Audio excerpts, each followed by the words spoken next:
갑자기 내게 나타나준 너 난 아무 말도 할 수가 없었지 첫눈에 반한다는 이야기가 널 보는 순간 이해가 됐어 매번 야야야야야 불러 널 야야야야 내 맘을 고백하려고 타이밍만 보는 나 그런 나를 넌 보며 왜 그러냐고 Hi friends, welcome to Lovely Tamil channel. So இன்னைக்கு நம்ம பார்க்க போகிறது சுறுசுறுப்பான ஒரு 2 நாள் vlog தான்.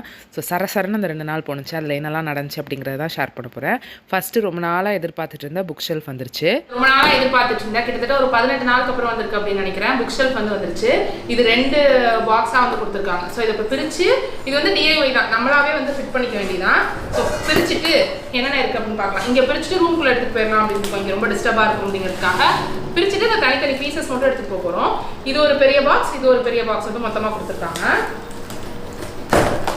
ஸோ இது ஒரு DIY ஷெல்ஃப், நம்மளாவே தான் இது பண்ணிக்கணும். அதுக்கேற்ற இன்ஸ்டால்மெண்ட் ஷீட்டும் அந்த டூல்ஸும் கொடுத்துருப்பாங்க. பட் இந்த இதில் இன்ஸ்டால்மெண்ட் ஷீட்லாம் எதுவுமே கொடுக்கல, அதோட ஸ்டெப்ஸு எதுவுமே ஒரு சின்ன பேப்பர் கூட கொடுக்கல. இல்லாட்டி மட்டும் நீங்க தான் இத்தனை நாள் மாட்டி கொடுத்துருக்கீங்க. சோறு அடிக்க வந்துட்டு டயலாக் பாவம் கஷ்டப்பட்டு இல்லைன்னா சார்ஜ் எடுத்துட்டேன். ஐயா வைஃபை இருந்த வைஃபைலாம் முடிக்கிட்டு சார்ஜ் எடுத்து கொடுத்துருக்காங்க. இறைச்சி விட்ட வயிற்றுல அடிக்காத. ஆமா ரொம்ப இறைச்சி போயிட்டீங்க. போங்க. என்னடி இப்படி வெரைட்டி இல்லை. சரி நம்ம இங்கே உட்காந்துங்க. நான் உட்காந்தேன்னா எந்திரிக்க மாட்டேன். ஏம்மா நான் உன்னை தூக்கி இங்கிட்டு இழுத்து போட்டு போயிட்டே இருக்கேன். என்ன நீங்க தூக்கி அங்கிட்டு இழுத்து போட்டுட்டு சரி சரி என்ன என்னவா சரி நாங்க சொல்லுங்க. நல்லா நிக்க வச்சிருக்கீங்க. சாக்கு அடிச்சிடாத. பெத்த பொண்ணு ட்ரில் பிட்டோட கையில இருக்கா, அது பிரச்சனை இல்ல. சாக்கு அடிச்சிடாதேமா. என்ன ஆளே பார்க்க முடியல எப்படி இருக்க?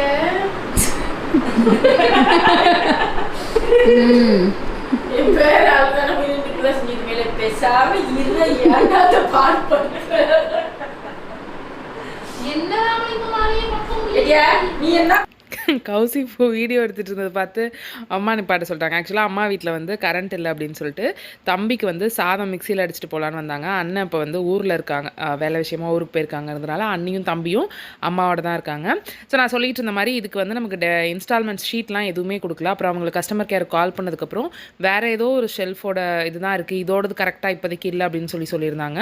அப்புறம் அவங்க காலில் கொஞ்சம் கைட் பண்ணாங்க. ஸோ அதை வச்சு ஒரு வழியாக செஞ்சு முடிச்சாச்சு. இது வரைக்கும் இவ்வளோ கஷ்டப்பட்டதே இல்லை எந்த DIYக்கும். எல்லாம் செஞ்சு முடிச்சு சாய்ச்சி நிமித்துறப்போ ஒரு இது ஃபுல்லாக கலந்துக்குச்சு. ஸோ டாப் லேயர் ஃபுல்லாக திருப்பி கலட்டிட்டு திருப்பி அதுக்கப்புறம் அதை செட் பண்ணிவிட்டு உள்ளே வைக்கிற மாதிரி இருந்துச்சு. அன்றைக்கி ஒரு மத்தியானம் ஆரம்பித்து ஒரு 11 மணி போல் ஆரம்பிச்சிருப்போம். மத்தியானம் கூட இல்லை, ஈவினிங் ஆகிடுச்சு. ஒரு 4:30 கிட்ட ஆகிடுச்சு. ஸோ ஒரு வழியாக முடிச்சுட்டு எல்லாத்தையும் தொடச்சி வைக்கிறேன். குவாலிட்டி வைஸ் நல்லாயிருக்கு. பட் அந்தந்த இடத்துல ஒரு சில இடத்துல இது பார்ட்டிக்கல் போர்டால் செஞ்சது தான். ஸோ அந்தந்த இடத்துல கொஞ்சம் செதறி போய் இருக்குது, ஃபுல் ஃபினிஷ்டாக இருக்க மாட்டேங்க. இல்லை நான் என்ன நீங்கள் கேட்டிங்கன்னா இதை சஜஸ்ட் பண்ணுவீங்களா 100%? நான் சஜஸ்ட் பண்ண மாட்டேன். அண்ட் இப்போ ப்ரைஸ் கிட்டத்தட்ட 9,000 rupees இருக்குது. ஸோ அந்த ப்ரைஸ்க்கு நான் சஜஸ்ட் பண்ண மாட்டேன். நான் ஒரு ஆஃபரில் வாங்கியிருந்தேன். பட் நல்லா ஸ்டர்டியாக இருக்குது. அது நான் சொல்லுவேன் நல்லா அழுத்தமாக இருக்குது. சில இடத்துல அது ஷிப்பிங் குவாலிட்டினாலையா இல்லை அதனாலையான்னு தெரில, அந்தந்த இடத்துல பேந்து போயிருக்கு. ஸோ அதனால தான் நாங்கள் கொஞ்சம் திருப்பி வச்சுருக்கோம். கொஞ்சம் பேந்ததெல்லாம் அந்த சைடு வச்சு நம்ம பண்ணையிலேயே ஒரு சைடாக அதெல்லாம் இருக்கிற மாதிரி வச்சுட்டு அதை இந்த சைடு திருப்பி வச்சுருக்கேன். பட் இந்த மாதிரி ஒயிட் ஷெல்ஃப் வச்சுக்கணும்னு எனக்கு ரொம்ப நாள் ஆசை. அது ஹாப்பி. இப்போ உஷா கௌசி ஹெல்ப்போட கீழே இருக்கிற புக்கெல்லாம் எடுத்து மட்டும் நான் ஷெல்ஃபில் வச்சுக்கிறேன். இதுலேயும் அந்த ஷெல்ஃப்லையும் ஜஸ்ட் நான் அந்தந்த செக்ஷன் மட்டும் பிரித்து வச்சுக்கிறேன். அப்புறம் இன்னைக்கு ஈவினிங் வேலையெல்லாம் முடிஞ்சதுக்கப்புறம் நைட் ஃபுல்லாக நின்று இது எல்லாத்தையுமே அதை செக்ரிகேட் பண்ணி அடுக்கிறது எப்படிங்கிறது பார்த்து அடிக்கலாம். இப்போயே அப்படி பார்த்து அடுக்குனா முதல்ல எந்த புக் எங்கே இருக்குன்னு தெரியாது, இன்னொன்று ரொம்ப லேட் ஆகும் அப்படிங்கிறதுனால ஜஸ்ட் செக்ரிகேட் பண்ணி மட்டும் வச்சுக்கிறேன்.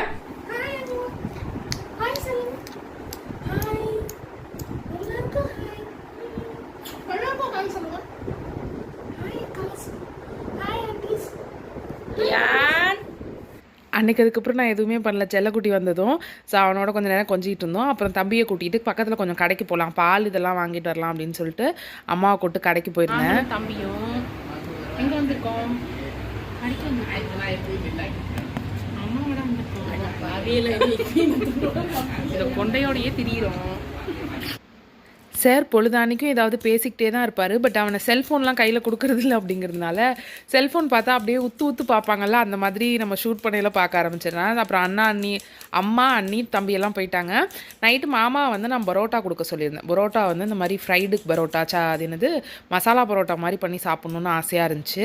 ஸோ அதுக்காக ஒரு பெரிய வெங்காயம் 2 பெரிய வெங்காயம், அது வந்து 3 இருந்துச்சு, உள்ளே வந்து ஒரு பெரிய வெங்காயம் 2 இருந்ததுனால ஒரு 3 மீடியம் சைஸ் பெரிய வெங்காயம்னு வச்சுப்போமே, வச்சுக்கிட்டு அதுக்கப்புறம் ஒரு 7-8 பல்லு பூண்டு வந்து பொடியாக கட் பண்ணி வச்சுக்கிறேன். ஸோ ஜஸ்ட் ஒரு மசாலா பரோட்டா மாதிரி பண்ணி சாப்பிட்லான்னு ஆசையாக இருந்துச்சு. இதை நீங்கள் வந்து சப்பாத்திக்கு செய்யலாம், இட்லி கூட நல்லாயிருக்கும். பட் இட்லி செய்கிறோன்னா லைட்டாக இட்லியை ஃப்ரை பண்ணிவிட்டு அதுக்கப்புறம் செய்யணும். சில்லி பரோட்டா மாதிரி கிடையாது, ஜஸ்ட் பேசிக் ஒரு மசாலா பரோட்டா மட்டும்தான். ஒரு பேனில் ஒரு 2 ஸ்பூன் அளவுக்கு எண்ணெய் ஊற்றிக்கோங்க. நான் சொலட்டி ஊற்றுறதுனால நிறையா இருக்கிற மாதிரி இருக்குது. அதில் வேறு எதுவும் தாளிப்பு இல்லாமல் அந்த பூண்டு மட்டுமே தாளிப்பு போட்டுக்கலாம். ஸோ அது நல்லா கோல்டன் ப்ரௌன் ஆகிற வரைக்கும் நல்லா வதக்கிக்கணும். அது நல்லா கோல்டன் ப்ரௌன் ஆனதுக்கப்புறம் அதிலே வெங்காயமும் போட்டு நல்லா அந்த கொஞ்சம் நீளமாக கட் பண்ணி வச்சுக்குவோம். ஸோ அதை வந்து நல்லா வதக்கி எடுத்துக்கோங்க. ரவுண்டாக சப்பாத்தியை கட் பண்ணி செஞ்சோம்னாலும் ரொம்ப டேஸ்ட்டாக இருக்கும். ஸோ இதில் வந்து ஒரு 2 தக்காளி வந்து அரிஞ்சு போட்டுக்கிறேன். அதோடு அதுக்கு தேவையான அளவு உப்பு, அப்புறம் கொஞ்சமாக இஞ்சி பூண்டு பேஸ்ட் வந்து ஆட் பண்ணிக்கிறேன். ஸோ இது நல்லா வதங்க நல்லா வதங்கணும்னு சொல்லுவாங்கள்ல, அந்த மாதிரி இருந்தால் நல்லாயிருக்கும். ஸோ ஒரு பெரிய ஸ்பூன் அளவுக்கு இஞ்சி பூண்டு பேஸ்ட் போட்டுக்கிறேன். அதுவும் போட்டு நல்லா வதங்கினதுக்கப்புறம் மஞ்சள் தூள், அதுக்கப்புறம் மிளகாய் தூள் தேவையான அளவுக்கு, அதுக்கப்புறம் ஜீரகமும் நம்ம மிளகும் அடித்து வச்சுருப்போம்ல அது. இந்த மிளகாத்தூள் இல்லாமல் சில்லி ஃப்ளேக்ஸ் போட்டிங்கனாலும் நல்லாயிருக்கும். எனக்கு அன்றைக்கி சில்லி ஃப்ளேக்ஸ் இல்லைங்கிறதுனால எல்லாமே மிளகாய் தூளாக போட்டேன். இல்லாட்டி இப்போ பாதி மிளகாய் தூள் போட்டுட்டு கடைசியாக இறக்குறப்ப பேலன்ஸ் பாதிக்கு சில்லி ஃப்ளேக்ஸ் போட்டால் சூப்பராக இருக்கும்.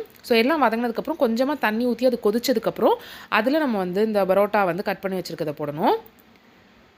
நம்ம கொஞ்சமாக தண்ணி ஊற்றினா தான் அந்த மசாலா எல்லாம் பரோட்டாவில் சார்ந்து நல்லா அப்படியே சாப்பிட்றப்ப ரெண்டும் சேர்ந்து செஞ்ச மாதிரி இருக்கும். எனக்கு இதை இப்போ பார்த்து வாய்ஸ் ஓவர் கொடுக்கையிலே சூப்பராக இருந்துச்சுல்ல அப்படின்னு தோணுது. ஸோ அதை அப்படியே சிம்மில் வச்சு மூடி போட்டு ஒரு 10 to 15 மினிட்ஸ் விட்டுருங்க. அப்பப்போ கிண்டி மட்டும் விட்டுக்கோங்க. ஸோ அது வந்து கடைசியாக வந்து நல்லா ஸ்பீடாக வச்சு அடுப்பை கடைசியாக நம்ம இறக்க போகிறப்ப நல்லா ஸ்பீடாக வச்சுட்டு, நான் பிளேட்டில் எடுத்து வைக்கல தெரியும் ஒரு மாதிரி கொஞ்சம் நம்ம அந்த ரோஸ்டட் தக்காளி ரோஸ்டட் சூப்லாம் பண்ணுவோம்ல, அந்த மாதிரி நல்லா ரோஸ்ட் ஆகிற மாதிரி வச்சு சாப்பிட்டிங்கன்னா செம்ம டேஸ்ட்டாக இருக்கும். சூப்பர் எம்மியாக இருந்துச்சு அன்றைக்கி. ஸோ நீங்கள் ட்ரை பண்ணி பார்த்தீங்கன்னா கண்டிப்பாக எப்படி இருந்துச்சுன்னு எனக்கு சொல்லுங்கள். இட்லினா லைட்டாக வறுத்துட்டு அதுக்கப்புறம் செய்யணும். சப்பாத்தி பரோட்டாலாம் அதே மாதிரி செஞ்சிடலாம். ஸோ அன்றைக்கி நைட் அதுக்கு மேலே நான் எதுவுமே ஷூட் பண்ணல. மறுநாள் காலைல ஒர்க்கெல்லாம் முடிச்சுட்டு மறுபடியும் புக் ரூமுக்கு வந்தாச்சு. வந்து பாதி வரைக்கும் பாதியெல்லாம் இல்லை, ஒரு 2-2.5 ஷெல்ஃபு 3 ஷெல்ஃப் மட்டும் ஆர்கனைஸ் பண்ணியிருக்கேன். இன்றைக்கி காலைல வந்து இந்த பெட்டிங் செட்டப் வந்து இங்கே ரெடி பண்ணிடலாம் அப்படிங்கிறதுக்காக இருக்கேன். ஸோ இது வந்து ஒரு சோஃபா கம் பெட். இது வந்து நம்ம சோஃபா மாதிரி வச்சுக்கலாம், திருப்பி பெட் மாதிரி வச்சுக்கலாம். பட் சோஃபாவாக இருக்கிறத விட எனக்கு வந்து படுத்துக்கிட்டு படிக்க தான் ரொம்ப பிடிச்சிருக்குங்கிறதுனால பெட்டாகவே செட் பண்ணிடலாம் அப்படின்னு இருக்கேன். இது வந்து அமேசான்லேருந்து வாங்கினேன். லிங்க் வேணால் நான் டிஸ்கிரிப்ஷன் பாக்ஸில் கொடுக்குறேன். பட் சரியான அழுத்தம். ரெக்கமெண்ட் பண்ணுவீங்களான்னா பண்ண மாட்டேன். பட்ஜெட்டுக்குள்ளே வேணும், ஓகே இருந்தால் போதும், அதுக்கு மேலே நிறைய பெட்ஷீட் போட்டுக்கிறேன்னா ஓகே. நானே நம்மள்ட்ட இருந்த பழைய ஒரு குட்டி பெட்டு தான் எடுத்து மேலே போட போகிறேன். இதை வந்து பெட்டாகவே மாற்றிக்கலாம் அப்படின்னு இருக்கேன். ஸோ இது வந்து ஜஸ்ட் லைக் தட் இப்படி போட்டால் பெட்டாக மாறிடும். இதை வந்து நம்ம இப்படியும் வச்சுக்கலாம். அப்புறம் தலைகீழ போட்டிருக்கணும். இதை வந்து இது ரொம்ப வெயிட்லெஸ்ஸாக தான் இருக்கும், வெயிட்லாம் இருக்காது. ஸோ இப்படி வச்சு இப்படி சாய்வாக இருக்கிற மாதிரியும் வச்சுக்கலாம். ஸோ அந்த மாதிரி வச்சுக்கலாம். ஆனால் நான் வந்து ஃப்ளோர் பெட் மாதிரி தான் போட போகிறேன். ஸோ ஜஸ்ட் இது வந்து இதுக்கு முன்னாடி இந்த கர்டன் வந்து லாஸ்ட் வீடியோஸ்லாம் பார்த்துருப்பீங்க. இது நம்ம கிட்ட இருந்து ஒரு காட்டன் ஃபேப்ரிக். ஸோ இது வந்து ஒரு 12-13 மீட்டர் தேவைப்பட்டுச்சுன்னு நினைக்கிறேன். இங்கே 4 கர்டன் வந்து போட்டிருக்கேன். எனக்கு இது பிடிச்சிருந்துச்சு, ரொம்ப சட்டிலாக இருக்கிற மாதிரி இருந்துச்சு. அப்புறம் இந்த சைடு இதுக்கும் ஒரு 3 கர்டன் அதே ஃபேப்ரிக்ல வந்து போட்டு, இங்கே சென்டர்லேருந்து ஒரு குட்டி டென்ட் மாதிரி வரும்ல, அந்த மாதிரி ஒயிட் கலர்ல பண்ணலான்னு இருக்கேன். பட் அதெல்லாம் ஃபியூச்சர் பிளான். இப்படியே படுத்தீங்கன்னா முதுகு வலி, கழுத்து வலி எல்லா வலியும் வந்துடும். ஸோ அதனால நம்ம கிட்ட ஏற்கனவே இருந்த ஒரு ஃப்ளோர் பெட்டு நம்ம மேலே வந்து அழகிய தமிழ் மகளுக்கு உட்காந்து பேசுறதுக்குலாம் யூஸ் பண்ணலாம் அப்படின்னு சொல்லிட்டு இது வந்து வாங்கியிருந்தது. ஸோ இதை வந்து இதில் பண்ணுறேன். ஆனால் இதில் வந்து கொஞ்சம் கேப் இருக்குல்ல, அந்த கேப்புக்கு ஒரு 3 குஷன், நல்லா அமுங்கி போன குஷன் வந்து இருந்துச்சு. ஸோ அது வந்து கரெக்டாக இங்கே மேட்ச் ஆகுது. ஸோ இது 3ஐயும் போட்டு இதுக்கு மேலே பெட்ஷீட் போட்டு நம்ம பெட் மாதிரி இப்போ கவர் பண்ண போகிறோம். இந்த ரூமுக்கு நல்லா ஒரு 10 இன்ச் இருக்கிற மாதிரியான ஒரு பெட் வாங்கணும்னு ஆசை. மேபி நெக்ஸ்ட் மந்த் இல்லைனா அதுக்கு அடுத்த மந்த் பட்ஜெட்டில் இல்லை என் பர்த்டே கிஃப்ட்ஸ் செக்ஷனில் வாங்கலான்னு இருக்கேன். ரிக்ளைனர் வந்து வாங்கலாம்னு ஆசையாக இருக்குது. பட் அது வந்து மோர் தென் 12,000 13,000 அப்படின்னு இருக்குது. அது எப்படி இருக்குன்னு எனக்கு தெரியல. நான் யார் வீட்லையும் பார்க்கல. ஸோ எப்படி இருக்குன்னு எனக்கு தெரியல. உங்கள் வீட்டில் ரிக்ளைனர் இருக்குது இல்லை நீங்கள் உங்களுக்கு முன்னாடி இருக்குன்னா ரிக்ளைனர்ஸ் வந்து படிக்கிறதுக்கு நல்லா இருக்குமான்னு சொல்லுவீங்க. மோஸ்ட்லி இங்கே வந்து என்ன பண்ணுவேன்னா புக்கு படிக்கிறது. அப்புறம் ஈவினிங் எடிட்டிங்லாம் இருக்குது. கான்ஃபரன்ஸ் கால்லாம் பேசணும்னா ஈவினிங்க்கு மேலே இங்கே இருப்பேன். ஸோ அதனால ரிக்ளைனர் அதுக்கு தான். ஸோ அதுக்கு வந்து கரெக்டாக இருக்குமா அப்படின்னு நினச்சிங்கன்னா சொல்லுங்கள். உங்கள்கிட்ட இருக்குது இல்லை நீங்கள் எங்கேயாவது பார்த்துருக்கீங்கன்னா அது வந்து மேட்ச் ஆகுமான்னு சொல்லுங்கள். ஸோ இது வந்து என்ன பண்ணுவோம்னா அடியில் தரையில் இது தரைக்கு கீழே ஏதாவது போட்டுட்டு வைக்கலாம்னு தோணும். நான் வந்து ஒரு பாய் வந்து போட்டு வைக்கலாமான்னு இருக்கேன். ஆனால் நம்ம வந்து மெத்த வாங்க போகிறோமா ரிக்ளைனர் வாங்க போகிறோமான்னு எதுவுமே தெரியலையா. ஸோ அதுக்கு எதுக்கு வேஸ்ட்டாக நம்ம வந்து எக்ஸ்ட்ரா பிட் வாங்கிட்டு அப்படிங்கிறதுக்காக வெயிட் பண்ணுறேன்.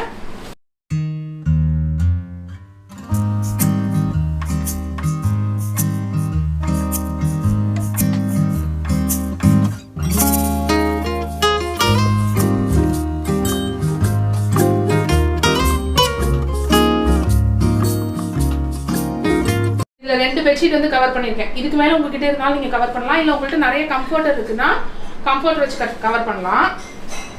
என்கிட்ட ஒன்று தான் இருக்குங்கிறதுனால நான் இது ஒன்று மட்டும் போடுறேன்.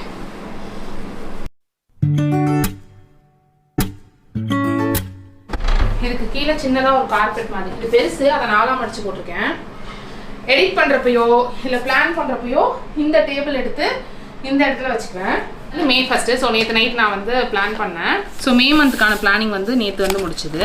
ஸோ இது வந்து இந்த வீக்கானதும் இந்த மந்த்துக்கானதும் வந்து பிளானில் இருக்குது. ஸோ சேம் வந்து வெயிட் லாஸ்க்கும் இந்த மாதத்துல எந்தாவது உருப்படியாக ஏதாவது பண்ணலான்னு டிசைட் பண்ணி ஸோ வெயிட் லாஸ்க்கும் வந்து இந்த பிளானரும் வந்து நேற்று ரெடி பண்ணேன். ஸோ இந்த மாதிரி இந்த வேலை பண்ணுறது, ஆர்ட் ஜேர்னல் பண்ணுறது, எடிட்டிங் நைட்டில் தான் பண்ணுவோம் அப்படிங்கிறதுனால எடிட்டிங் பண்ணுறது மட்டும்தான், படிக்கிறது இதுதான் இந்த ரூமில் நடக்குது. அதுக்கு வந்து ரிக்ளைனர் வந்து நல்லா இருக்குமா அப்படின்னு சொல்லி ப்ளீஸ் கீழே கமெண்ட்டில் சொல்லுங்கள். உங்களுக்கு தெரிஞ்சிச்சு அப்படின்னா ப்ளீஸ் கீழே கமெண்ட்டில் சொல்லுங்கள். ஸோ இது வந்து May 1. இன்னமுமே நான் இந்த புக் ஷெல்ஃபை வந்து ஃபுல்லாக முடிக்கல. இன்னும் ஒரு 3 ஷெல்ஃப் கிட்டே இருக்குது. தேடி எடுத்து எப்படி ஆர்கனைஸ் பண்ணுறது அப்படிங்கிற மாதிரி. அண்ட் இன்னொன்று தமிழ் புக் இங்கிலீஷ் புக் ரெண்டும் மிக்ஸ் ஆகி இருக்கிறதுனால இந்த ஷெல்ஃப் ஃபுல்லாக தமிழ் இந்த ஷெல்ஃப் ஃபுல்லாக இங்கிலீஷ் அப்படி வைக்கலாமா இல்லை மேலே கீழே வைக்கலாமான்னு அப்படியே கன்ஃபியூஷன் உச்சத்தில் இருக்கிற மாதிரி கொஞ்சம் கொஞ்சமாக எடுத்து பண்ணிக்கிட்டு இருக்கேன். ஸோ இந்த ஷெல்ஃபில் நம்மக்கிட்ட 2 இருந்துச்சு. ஒன்று மேலே கொண்டு போய் அரேஞ்ச் பண்ணியிருக்கேன். அதையும் இந்த வீடியோவில் காட்டுறேன். பேலன்ஸ் வந்து இந்த அளவு தான் இப்போதைக்கு அரேஞ்ச் ஆகிருக்கு. ஸோ மேலே ஃபுல்லாக வந்து சரித்திர நாவல்கள்லாம் வச்சுருக்கேன். அதில் இன்னும் வந்து ஒரு பேக் வந்து பிரிக்காமல் வெளியில் இருக்குது. ஸோ அதையும் எடுத்துகிட்டு வந்து கிளிங் ரேக் பண்ணிவிட்டு அதுக்கப்புறம் வைக்கணும். எல்லா புக்ஸுமே ரேப் பண்ணியிருக்கிறது தான். அதில் பார்த்தீங்கனாலே கொஞ்சம் ஷைனிங்காக தெரியும். ஸோ இப்படி வச்சிருக்கிறப்ப நிறையா புக்ஸ் இருக்கிறப்ப எடுத்து நம்மளால் தொடச்சிட்டு இருக்க முடியாது. ரேப் பண்ணியிருக்கையில் தூசி பிரச்சனையே இருக்காது. ரொம்ப நாள் நல்லாயிருக்கும். ஸோ முடிச்சுட்டு ஒரு கப் ஹார்லிக்ஸ், ஆளுக்கு ஒரு கப் ஹார்லிக்ஸை போட்டுட்டு உட்காந்துருக்கோம். நான் அதை தான் சாப்பாடாகவே சாப்பிட்டேங்கிறதுனால நல்லா ஸ்மூத்தி பவுல் சைஸ்க்கு எடுத்து வச்சுட்டு சாப்பிட்டுட்டு இன்றைக்கி என்னென்ன பிக்சர்ஸ் எடுக்கலாம், என்னென்ன வந்து லான்ச்சுக்கு ஃபோட்டோஸ் எடுக்கலாம் அப்படிங்கிறத உட்காந்து பேசிகிட்டு இருக்கோம். May 1 அப்படிங்கிறதுனால இந்த மந்த்துக்கு என்னெல்லாம் பண்ணணும் அப்படிங்கிறத இன்றைக்கே வந்து டிசைட் பண்ணிடுவோம். 2 வெப்சைட்டுக்கும் நம்ம வந்து என்னென்ன பண்ணுறது அப்படிங்கிறத வந்து ஷேர் பண்ணி இது பண்ணணும் அப்படிங்கிறதுக்காக முடிச்சுட்டு மாடிக்கு வந்தாச்சு. அண்ட் நம்மளோட அழகிய தமிழ் மகள் சேனல்லையாக இருக்கட்டும், இன்ஸ்டாகிராம் லவ்லி தமிழ் சேனலாக தான் இன்ஸ்டாகிராம் ஐடி. அதில் ஏற்கனவே நான் ரீல்ஸ் எல்லாம் போட ஸ்டார்ட் பண்ணிட்டேன். ஸோ அதில் இருக்கிற ரீல்ஸ் ஆகட்டும், அதுக்கெல்லாம் வீடியோ பேக்ரவுண்ட் வேணும் அப்படிங்கிறதுக்காக இந்த ஃப்ரேம்ஸ் வந்து நேற்று வந்து செட் பண்ணிட்டு இருந்தேன். ஸோ ஜஸ்ட் கூகுள்லேருந்து எனக்கு பிடிச்ச இமேஜ் எல்லாம் எடுத்து கலர் பிரிண்ட் அவுட் எடுத்து இந்த ஃப்ரேமுக்கு ஏற்ற மாதிரி வச்சேன். பின்னாடி இந்த வால்பேப்பர் மாற்றிட்டு இந்த சைடு இருக்கிற சேம் கிரே கலர் வால்பேப்பரே ஒட்டிடலாமா அப்படிங்கிற ஒரு ஐடியாலையும் இருக்கேன். ஸோ இதே சேம் கிரே கலர் வால்பேப்பர் வந்து ஒட்டினா இன்னும் நல்லாயிருக்கும் அப்படிங்கிற மாதிரி இருந்துச்சு. ஸோ அதுவும் அண்ட் கேலண்டர் எதுவுமே மாற்றாமல் இருக்குது. நேற்று வந்து ஒரு வீடியோ காலில் நாங்கள் கொஞ்சம் ஃபேப்ரிக்லாம் செலக்ட் பண்ணதுனால எல்லாம் அப்படி இருக்குது. ஸோ அதெல்லாமும் செலக்ட் பண்ணி மாற்றணும். இதுதான் லாஸ்ட். இதில் வந்து நம்ம அரேஞ்ச் பண்ண ஷூ ஆர்கனைசர். இதை பற்றி ரீல் வந்து நான் டெடிக்கேட்டடாக வந்து நம்மளோட லவ்லி தமிழ் சேனலில் போட்டிருக்கேன், இன்ஸ்டாவில் போட்டிருக்கேன். ஸோ இந்த இடம் தான். அந்த இன்னொரு புக் ஷெல்ஃப் வந்து இங்கே தான் செட் பண்ணியிருக்கோம். இங்கே தான் யூஸ்வலாக நம்ம வீடியோ எடுப்போம். அழகு பொட்டிக்காக இருக்கட்டும், இல்லை நம்ம வந்து எதுக்கு வீடியோ எடுக்கிறதுனாலும் இந்த இடம் தான் வீடியோ பேக்ரவுண்ட் மாதிரி இருக்கும். ஸோ இங்கே வந்து இந்த ஷெல்ஃபை வந்து செட் பண்ணியிருக்கோம். ரீல்ஸுக்கெல்லாம் அழகாக இருக்கும் அப்படின்னு தோணுச்சு. ஸோ அதுக்காக இங்கே செட் பண்ணியிருக்கோம். லாஸ்ட் வீடியோவில் நான் வந்து இதில் ஒரு அடுக்கில் 4 வந்து வைக்கலாம் அப்படின்னு சொல்லியிருந்தேன். எப்படின்னு சொல்லி கேட்டிருந்தீங்க. ஸோ இந்த ஆர்கனைசர் தான். அது அமேசான்லேருந்து வாங்கினது தான். லிங்க் வேணால் நான் கீழே வைக்கிறேன். 8 பீஸ் 6 பீஸ் 4 பீஸ்னு உங்களுக்கு தேவையான பீஸ் வாங்கிக்கலாம்.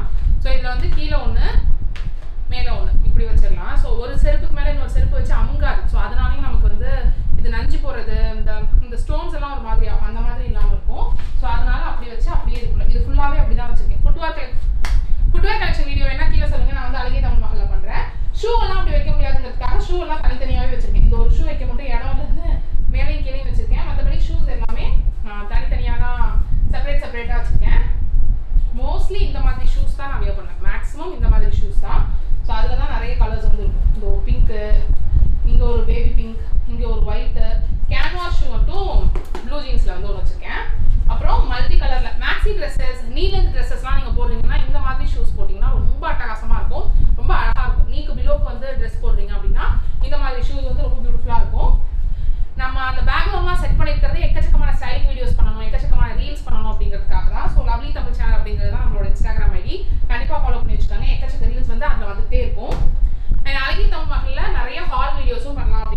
லாஸ்ட் டைம் நீங்கள் மேலேருந்து பார்த்ததை விட இந்த சைடு இப்போ வந்து நல்லாவே காய்ச்சி தொங்குதுன்னு நினைக்கிறேன். இது என்னன்னு தெரியல, அதுவாகவே வந்துச்சு. பட் பூவும் இருக்குங்கிறதுனால நாங்கள் அதிலே விட்டுட்டோம். ஸோ இது வந்து அங்கே ரொம்ப வெயில் அடிக்கிற மாதிரி இருக்குது, அதனால இங்கே மாட்டலாம் அப்படின்னு சொல்லி இங்கே மாட்டியிருக்காங்க. இங்கே மாட்டுற ஐடியா வந்து உஷாவோடது. பட் இங்கே மாட்டினதுக்கப்புறம் நல்லா தலைப்புலன்னு வருது. இங்கே ஊஞ்சலுக்காக தான் நம்ம வந்து கட்டையில் கொடுத்த விளாக்லாம் நான் சொல்லியிருப்பேன், இங்கே வந்து ஊஞ்சல் மாட்டணும், அதுக்காக 3 கம்பி அப்படின்னா. ஸோ இத்தனை நாளாக அது கீழே இருந்துச்சு. கீழே புக் ஷெல்ஃப்லாம் வச்சதுக்கப்புறம் எங்கேயுமே ஊஞ்சல் மாட்டுறதுக்கு என் வீட்டில் இடம் இல்லை. பெட்ரூமில் இருக்குது, பட் பெட்ரூமில் அந்த கம்பி வந்து ரொம்ப தேஞ்சு போயிருக்கு. என் பாட்டி வந்து அங்கே இனிமேல் நீங்கள் ஊஞ்சல் போடக்கூடாது அப்படின்னு சொல்லி தடா உத்தரவு போட்டதுனால இங்கே மாடியில் போடலான்னு இருக்கும். இது தெரியுதாடா? தெரியுது, நல்ல ஓட்டை. இது வந்து தேய்ச்சி போய் வச்சுருக்கேன். இது வந்து வேறு கம்பி வாங்கணும். பட் இப்போதைக்கு இதில் போடலாம் அப்படின்னு சொல்லிட்டு போட போகிறோம். இதில் வந்து போட்டிருக்கேன். இது ஆக்சுவலாக 2 ஊஞ்சலா, அதாவது இப்படி போடுற ஊஞ்சலாக இருந்தாலும் போட்டுக்கிற மாதிரி தான் கம்பி வச்சுருக்கிறது. இப்போ நம்மக்கிட்ட இந்த ஊஞ்சல் மட்டும்தான் இருக்குங்கிறதுனால இதுக்கு வந்து நான் ஒரு கம்பி மட்டும் போட்டிருக்கேன். ஏன் நான் குவார்டர் அடித்த மாதிரி ஆடுறேன்னு தெரியல. இது வந்து லாஸ்ட் பர்த்டேக்கு மாமா எனக்கு வாங்கி கொடுத்தது. ஆனால் வெயிலில் இருந்தால் என்ன ஆகும்னு ஒரு கன்ஃபியூஷன் இருக்குது. ஆடிப்பாப்போம். என்னை பர்சனலாக தெரிஞ்சவங்களுக்கு தெரியும், நான் சரியான ஊஞ்சல் பைத்தியம். எனக்கு ஊஞ்சல் வந்து அவ்வளோது பிடிக்கும். பட் கீழே எங்கேயுமே மாட்ட முடியலங்கிறதுனால இப்போ இங்கே மாட்டிருக்கு. அடுத்து கௌசி மேடம் ட்ரையல் பார்க்குறாங்க.